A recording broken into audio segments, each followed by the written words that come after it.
The pup was on my cot when I woke up on day 2. I lay there a moment, studying the ceiling of Corridor 7, listening to the low hum of Drevathi spur, transit drives, and the weight of something roughly the size of a large dog pressing down across my shins. 6 limbs, oil-black coat, faint bioluminescent stripe along its spine pulsing slow amber in the dark, slow as a sleeping heartbeat. The pup had its narrow head tucked under its 2 front limbs and was breathing in long, even pulls, as unbothered as a stone. I thought about calling it in. I had a log I was supposed to maintain, a contractor's obligation. 20 entries a day. Pen latch checks every 4 hours on the Drevathi hold down in C deck. I'd done the 4 a.m. check. The latch had been secure. Pup had gotten out anyway, which said something about either the latch or the pup, and I had a fair idea which one. Drevathi pups aren't small. This one was 8 months old, and already past my knee, which meant the adults in the hold were the size of the things soldiers have nightmares about. I didn't call it in. I moved my legs to one side to give the animal more room and went back to sleep. That's how it started. By day 4, the pup, I'd started calling it 6, because it had 6 limbs and I wasn't feeling creative, had established what I can only describe as a perimeter. It slept across the door of my cell room each night, sat pressed against my left leg while I ate, and on one occasion when Petty Officer Dren from Ship's Operations knocked to deliver my contractor's meal pack, 6 stood up, all 6 limbs planted, stripe blazing so bright it lit the corridor, and held position until I said, "It's fine," and the animal sat back down. Dren took 2 steps back before he remembered himself, and left the pack on the floor just inside the door. I noted that in my log as interaction, nominal. The adults were a different matter. There were 4 of them in the lower hold behind the main grating. 2 females, 2 males, all full-grown, all deep black with those same amber stripe pulses, the largest one nearly level with my chest when it stood. They didn't make noise. Faithy pack are quiet hunters. The silence is the warning. But from night 3 onward, when I walked the Corridor 7 passage that ran past the hold grating on my rounds, all 4 adults would be at the bars, not pacing, not snarling, just there, watching the amber light of their stripes throw long orange bars across the floor in front of me. I'd stop, look at them. They'd look back. I'd say, "Settle down," and walk on. I'm not sure what they were calculating. I know what it looked like when they finished calculating it. Because by night 5, the arrangement at the grating had changed. Instead of facing outward, watching me pass, the 4 adults had turned to face inward, into the hold, away from the corridor. They were watching the dark at their backs. I noted that as pack orientation shift monitoring. Didn't note, because I didn't know how to put in a contract log without sounding like a man who'd been alone in a sealed corridor too long was this. They'd stopped guarding their own space. They were guarding mine. On the morning of day 7, Captain Voss Thanara came to Corridor 7 with the GTA inspector. I knew Thanara. Every prisoner transfer contractor on the conclave routes knew Thanara, the way you know a stone in your boot, by the specific shape of the pane. He ran corrections aboard the Drevathi spur. The way a man runs something he resents being responsible for. Tight, humiliating, and loud. He had a baton he carried on his hip, not because the job required it, but because he liked the way it felt on his hip, and he had a habit of using it to tap surfaces when he talked to you, so you were always listening to 2 things at once, and only one of them was. The GTA inspector was a Velhari, tall, gray-skinned, 4-eyed, the kind of species that had evolved to notice everything and react to none. His name was something I'd already forgotten. He had a ledger that he wrote in constantly. They came in during my morning check. 6 was beside me. I hadn't bothered putting the pup back in the hold because the hold latch hadn't held for 6 consecutive days, and I'd decided I was done pretending otherwise in my logs. 6 was sitting at my left knee, amber stripe at low rest, the pup's narrow head angled toward the 2 newcomers with the precise, still quality that Drevathi have when they are deciding something. The Nara stopped in the corridor entrance and looked at 6 the way men look at things they've decided are problems before they've assessed them. "Tractor," he said. "That animal is unsecured." "It is," I agreed. "That's a protocol violation. The latch doesn't hold. I've logged it 6 times." He tapped the baton against his thigh. Once, twice. The GTA inspector wrote something. Thanara didn't like that. Men like Thanara are always performing for whoever is watching, and they notice when the performance lands wrong. The animal needs to be in the hold, he said. Then someone needs to fix the latch. Thanara walked past me toward the hold grating. I turned to keep my eyes on him, which meant I was facing the wrong direction when he came back around, and he hit me across the left shoulder with the baton. Not hard enough to put me down, but hard enough to mean it. The kind of strike that says, "You are furniture and I am reminding you of that." 6 for I felt the impact fully register. It wasn't a sound I'd heard from the pup before. Not a bark, not a growl, something lower, structural, like a crack running through a wall you'd trusted.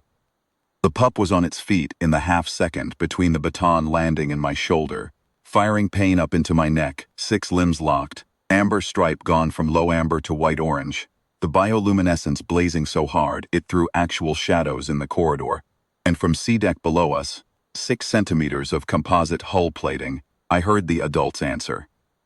That sound I can describe because I have heard it once before, on a border sweep in the Ashen Corridor 14 years ago, when a pack of feral Drevathi took apart a smuggler's crawler looking for the man who had fired on them. It is the sound of something very large deciding that a barrier is a suggestion. The grating on the lower hold lasted approximately 2 seconds. The 3 adults came through the hull access passage in the time it took Thanara to process what was happening, which was not fast. They didn't charge. Drevathi don't charge, they arrive.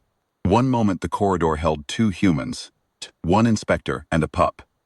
The next it held all of that, plus 3 animals the size of shuttle engines, oil black and white-orange blazing, filling the corridor wall to wall, and the air pressure changed because that much living mass in a sealed passage changes the air pressure.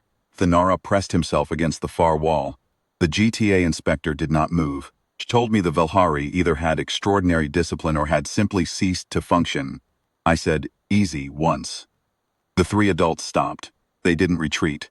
They stood there, amber stripes burning down to their resting pulse, 6 limbs each planted on the corridor floor, watching off Thanara with the patient, quiet attention of things that have already made their decision and are simply waiting to be given a reason to act. 6 walked back to my left knee and sat down. My shoulder hurt. I put my hand on the pup's back and left it there. The GTA inspector wrote for a very long time. Thanara said nothing. He was looking at the 3 adults the way a man looks at a door he has just realized opens from the other side. I said, "Captain, I need that latch fixed." He didn't answer. He was still looking at the Drevathi. "Captain," I said again, patient. The latch. The formal finding from the GTA inspector's report took 11 days to process through the transit authorities' disciplinary channel, which is fast for a bureaucracy that normally moves like cold tar. Captain Voss Thanara was relieved of his corrections command aboard the Grizzled. Before we reached port, effective the same day we made orbital approach. The specific language cited in the report was unprovoked physical contact with contracted personnel in the presence of secured Predator-class cargo, which is a very careful way of saying that a corrections officer struck a man in front of his pack, and the pack took the geometry of the corridor personally.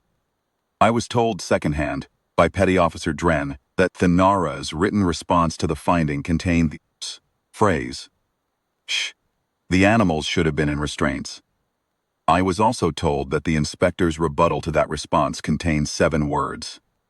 The animals were exactly where they chose to be. Which is accurate. I'd stopped logging it, but it was accurate. The 4th adult, the largest female, the one I figured was the pack's anchor, had stayed in the hold the whole time.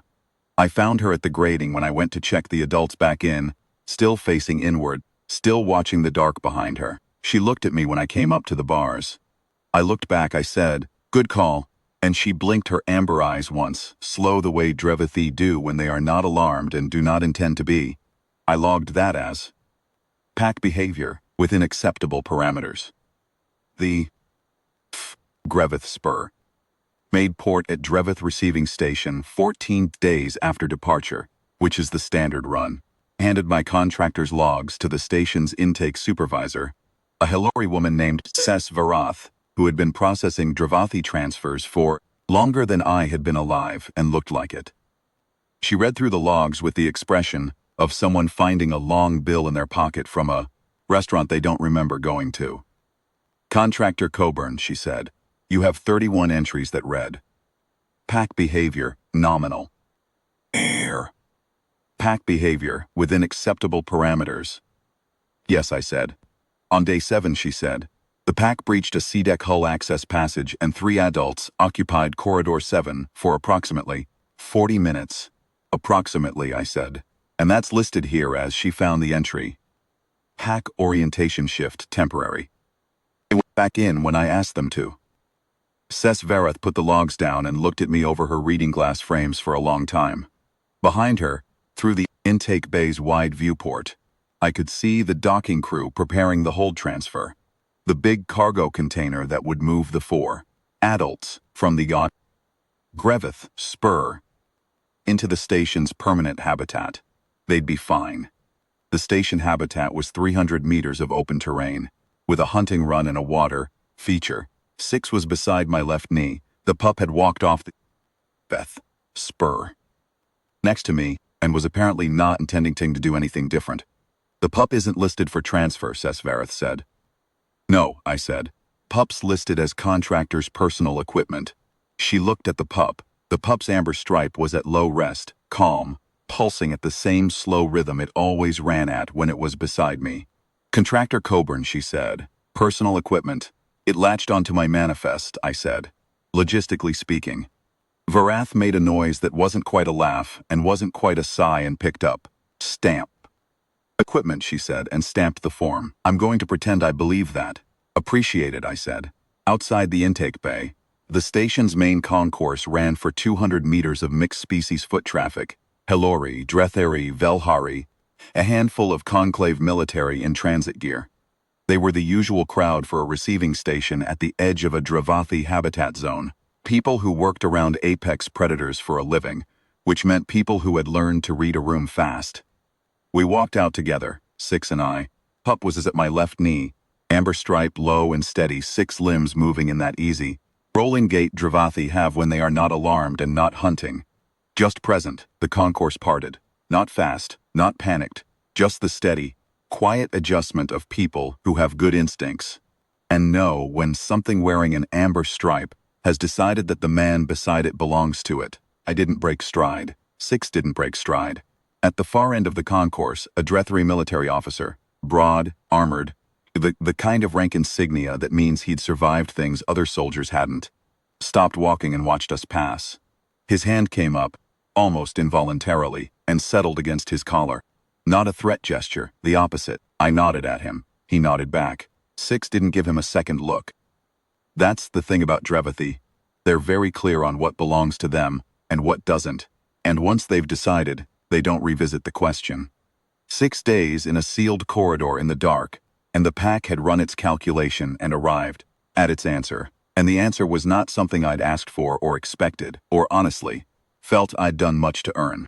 I've been in enough tight spaces to know that what a pack chooses to protect, it protects without negotiation, without appeal, and without much concern for the geometry of the walls around it. I'd take it. 6's amber stripe pulsed once, slow and warm. In the broad station light, we walked on.